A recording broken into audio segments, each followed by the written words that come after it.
avez lu, j'espère que ce n'est pas trop difficile. On retrouve des choses qui ont déjà été vues en terminale, avec peut-être un peu plus de démonstration. C'est parti. Alors, l'idée du jour, c'est de travailler sur la notion de probabilité conditionnelle, le sachant. Pour démarrer, je vous propose un petit exemple. Donc, je lance 3 fois une pièce et je note la liste des résultats. Je réduis un peu pour tout voir. Voilà, j'ai fait un arbre. Donc, la liste des résultats, le premier lancé, j'ai soit pile, soit face. Le deuxième lancé pour ma pièce, j'ai soit pile, soit face. Et là aussi, et ainsi de suite. Donc, ça ressemble un petit peu à ce qu'on a vu hier sur un exercice. Et là, au moins, on ne le fait que 3 fois. Donc, là, on peut représenter l'arbre complètement, ce qu'on ne pouvait pas faire hier quand on avait 2 à la puissance 2n. Donc, ici, le nombre de résultats possibles, c'est 2 à la puissance 3. 2 multiplié par 2 et remultiplié par 2. Et effectivement, on a 8 résultats possibles. On a pu tous les représenter ici. Donc, l'ensemble oméga, il est listé complètement. Je compte les événements, il y en a 8. Et de toute façon, c'est 2 à la puissance 3. À ce moment-là, je définis 2 événements, avoir au moins une fois face, avoir au moins 2 fois. Alors attention, dans les probas, j'ai calculé d'abord la probabilité de B et ensuite la probabilité de A. Ça se croise un petit peu. On va y arriver. Donc, si je fais ça simplement en divisant par cardinal de oméga, l'ensemble de tous les cas possibles, pour B, avoir au moins 2 piles. Je regarde dans mon ensemble, j'en ai 1, 2, 3, là il n'y en a pas, 4, 5, non, 4, pardon, 4. Donc, au moins 2 piles, 4 possibilités sur 8, une chance sur 2. Pour avoir au moins un face, ça va être plus facile à compter, parce qu'en fait, pour le cardinal de A, il faut enlever dans toute la liste celui qui n'a aucun pile, aucun face, pardon, c'est-à-dire celui qui n'a que des piles. Le pile, pile, pile. Donc, on a 7 chances sur 8.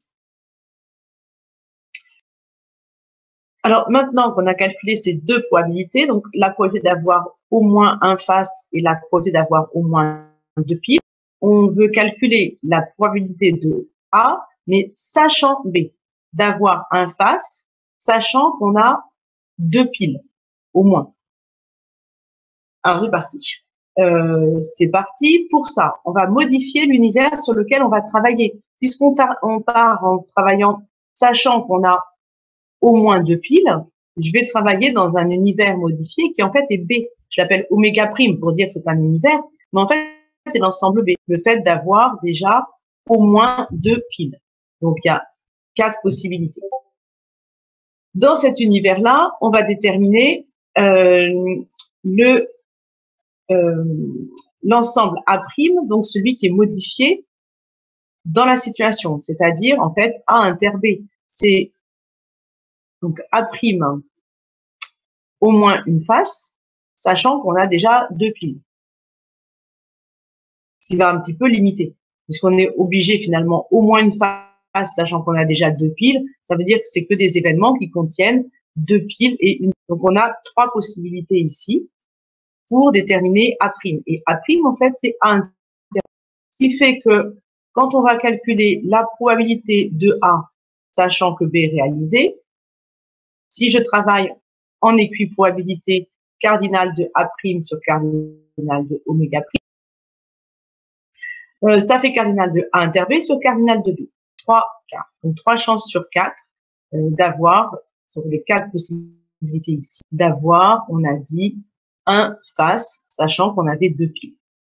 Et là, on va faire quelques petites remarques. En fait, quand je fais ce calcul-là, si je veux me ramener à l'univers de départ, le oméga de départ, là où on avait 8 possibilités, je vais le faire apparaître en divisant ici par cardinal de oméga et en multipliant simultanément pour conserver mon égalité. Et en fait, je vois apparaître ici cardinal de A inter B sur cardinal d'oméga, c'est-à-dire la proba de A inter B. Et ici, cardinal d'oméga sur cardinal de B, c'est en fait l'inverse de P de B. Donc, on a divisé P de A inter B par P de B. C'est-à-dire qu'on a calculé 3/8 sur 1/2, qui doit faire 3 quarts.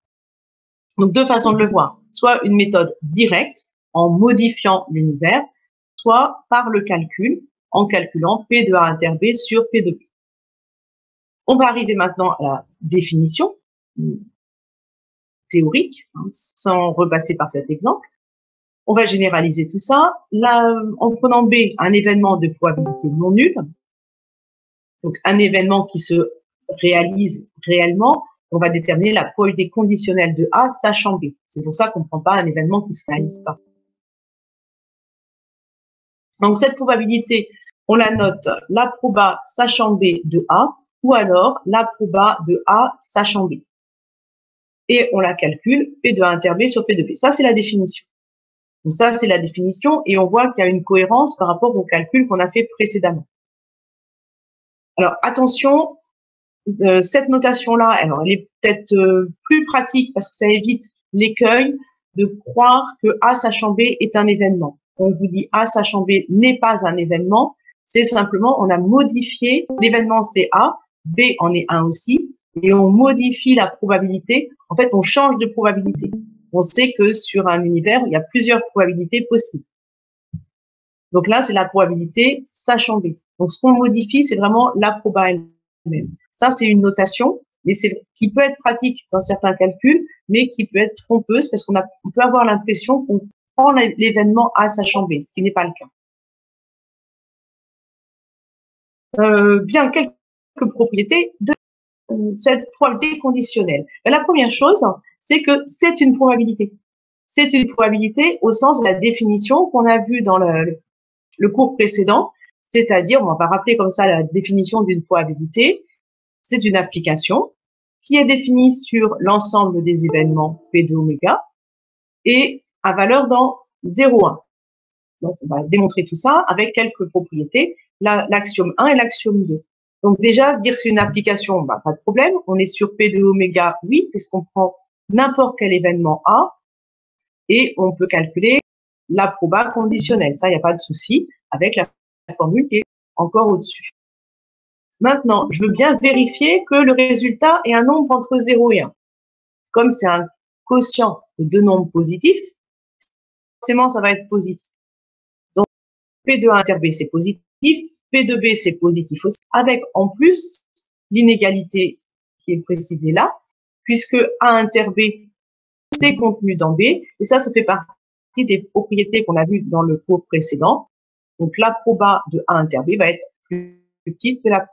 Ce qui fait que quand je vais diviser par P de B, qui est non nul, on l'a précisé au-dessus, on va avoir cette fraction qui va être comprise entre 0 et 1.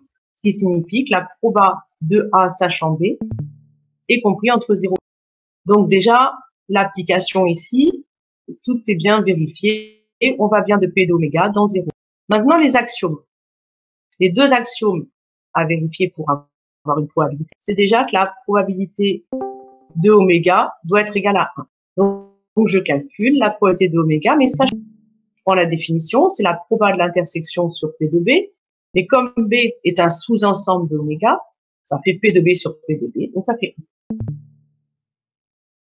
L'axiome 2. L'axiome 2, c'est quand on prend, alors on avait pris dans le cours précédent, A et B incompatibles. Mais là, B, je l'ai figé, puisqu'on calcule à chaque fois la proba sachant B. Donc, je les appelle A et C. En deux événements incompatibles ou disjoints, ça veut dire que leur intersection est vide. Et je calculais la proba de la réunion. La proba de la réunion, donc j'applique la définition qu'on vient de donner. Je fais A union C inter B, je divise par P de B.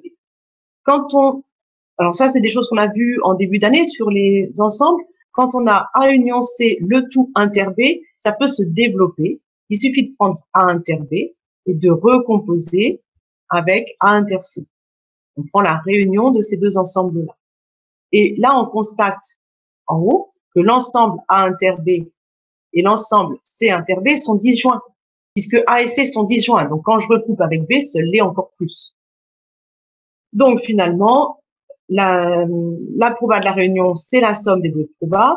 Je sépare ma fraction en deux fractions. Je retrouve à gauche la proba sachant B de A et je retrouve à droite la proba sachant B de C.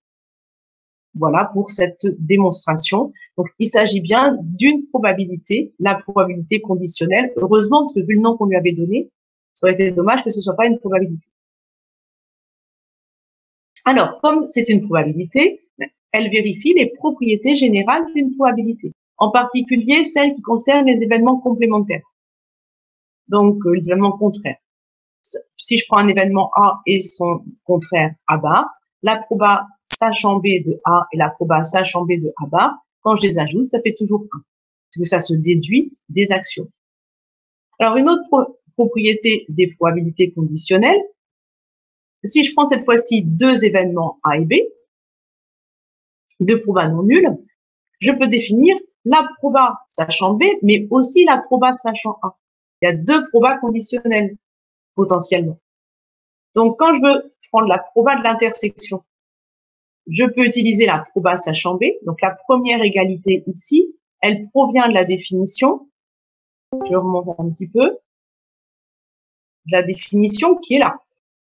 Ici, si je multiplie tout par P de B, j'obtiens que la proba de l'intersection, c'est la proba conditionnelle que je remultiplie par P de B. Donc, la première partie de l'égalité ici, c'est réglé, c'est pas très. L'autre partie, je fais la même chose. Simplement, au lieu de définir la proba conditionnelle sachant B, je vais définir la proba conditionnelle sachant A. Donc, j'échange le rôle de A et de B. Je réécris la définition, mais cette fois-ci de la proba sachant A. Je remultiplie par P de A et je retrouve l'intersection.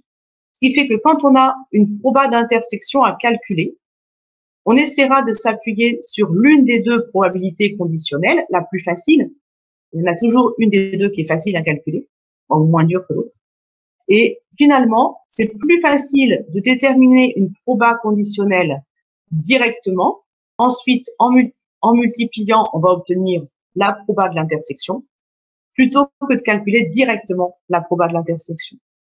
Donc, le piège avec les probas conditionnelles, on vous dit déterminer la proba de A sachant B, c'est de revenir à la définition. Donc, pour une fois, revenir à la définition, c'est pas forcément la bonne idée. Donc, le piège, c'est de dire, je veux calculer cette proba conditionnelle, je passe à ça. Et ici, en général, on est bloqué parce que la proba d'intersection, c'est souvent quelque chose de difficile à déterminer. Alors que cette proba-là, elle est intuitive, souvent, comme on l'a vu dans l'exemple. Donc, on calcule la proba conditionnelle, on multiplie par P de B et ça nous permet d'obtenir l'intersection. C'est plutôt dans ce sens-là qu'on va l'utiliser. Donc, plutôt intuitivement la proba conditionnelle plutôt que par sa définition et l'écriture avec un quotient. Justement, on est parti pour un exemple. Donc, dans l'exemple, j'espère que vous avez fait des petits schémas chez vous à côté pour essayer de comprendre ce qui se passait. On a deux urnes, U1 et U2. Dans l'urne U1, deux boules noires et une boule blanche. Dans l'autre, deux boules blanches et une boule noire. Donc, le contraire. Je commence par prendre une boule au hasard, pardon, dans l'urne U1. Je mélange, je la mets dans U2, pardon, je mélange et ensuite je retire une boule. Et je donne des noms aux événements de façon assez implicite. N1, c'est la boule que j'ai tirée dans l'urne U1 est noire, donc au premier tirage. Et N2, c'est à la deuxième étape, la boule tirée dans l'urne U2 était noire. Je veux calculer la proba d'avoir une noire au premier tirage et une noire au deuxième tirage. Mais c'est pas évident. Voilà. A priori, c'est pas évident parce que la noire au premier et simultanément la noire, enfin simultanément, pas dans le temps, hein, mais aussi la noire au deuxième tirage, j'ai un petit peu de mal. En revanche, je peux décomposer l'événement grâce au proba conditionnel. Grâce à la formule qui est au-dessus, donc cette égalité-là, c'est exactement celle-ci. Alors, qu'est-ce qui va être le plus facile? Sachant N1 ou sachant N2? Plutôt sachant N1, parce que N1, c'est ce qui se passe en premier. Donc, je vais toujours m'appuyer, quand je veux calculer des probas, sur l'événement qui s'est réalisé en premier. C'est plus facile à étudier.